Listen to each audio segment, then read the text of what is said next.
در این درس کارکنی مثالهای کвадратی رو دوام میکنیم. چرا که در اینجا ما چی داریم؟ x kvadrat جمع y kvadrat برابر 18 xy برابر 9 هست. این رو چه کار کنیم؟ اصلا روی آسان دوی مدل نگاه کنیم. x ضرب y برابر 9. این رو ما گرفته یکی از نامعلوم ها رو از جهت دیگر نامعلوم نوشته میتونیم. یعنی چیکار نوشته میتونیم؟ ما میتونیم هر دو طرف رو به y تقسیم کنیم. این میشه x برابر 9 تقسیم y میشه. یا اینکه برعکس y برابر 9 تقسیم x نوشته میتونیم. و یکی از اینها رو استفاده برده در مدل یکم میمونیم و مدل رو کار میکنیم. مدل ما از یک نامعلوم عبارت میشود. بیاین یکمش رو مونیم، این رو مونیم، جای x من 9 تقسیم y رو میمونم. 9 تقسیم y در kvadrat جمع y kvadrat برابر به 18 میشود. و از اینجا اول کوادراتش رو میگیریم. این به چی برابر میشود؟ 81 تقسیم y kvadrat جمع y kvadrat برابر 18. بعد همه ifade رو مخرج عمومی میتیم. مخرج عمومی ما در اینجا y kvadrat میشود و y kvadrat به طرف راست میگیرم. یعنی به چی تبدیل مییابد؟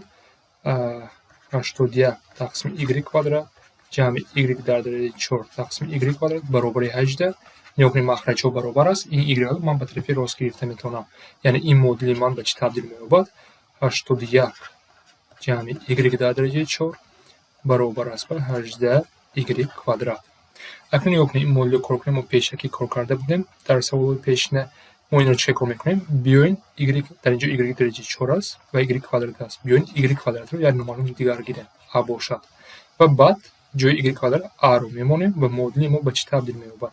81 جمع a kvadrat برابر است به 18a. و اگر همه ifade رو به یک طرف جمع کنیم این چی میشود؟ a kvadrat minus 18a جمع 81 برابر 9. اکنون نگاه کنید این مدل ساده تر شد، مدل کвадراتی. و این رو ما میتونیم با یاری با قوس‌ها جدا کردن یا اینکه با یاری فرم دیسکریمنت کار کرده میتونه. این مدل با قوس‌ها جدا کرده میشود آسان تر است. این چی است؟ در اصل a minus 9 برابر 9 میشود. وقتی ما قوس‌ها رو میکشیم با همین ifade رو به دست میگیریم و از اینجا معلوم میشود که a برابر 9 است. و ما البته a لازم نیست، به ما چی لازم است؟ y لازم است و در واقع جایش رو عوض میکنیم. یعنی a برابر 9 باشه y کвадراتی ما برابر 9 است.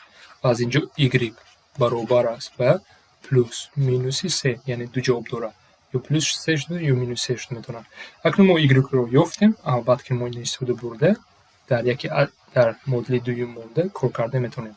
اگر بیاین نویسیم اگر y برابر 3 شود x چی میشود؟ x هم برابر 3 میشود. یعنی یکم مدل حل کار مثال مدل ما این 3 و 3 است. اگر y برابر مینوس 3 باشد در اینجا بالا میمونم. در دوی مدل x من باید مینوس 3 شود. یعنی دوی مدل حل مدل ما این مینوس 3 و مینوس 3 است. و البته اینها رو شما با آسانی مونده در یکم دوی مدل سنجیده میتونید. جوابش درست میشود.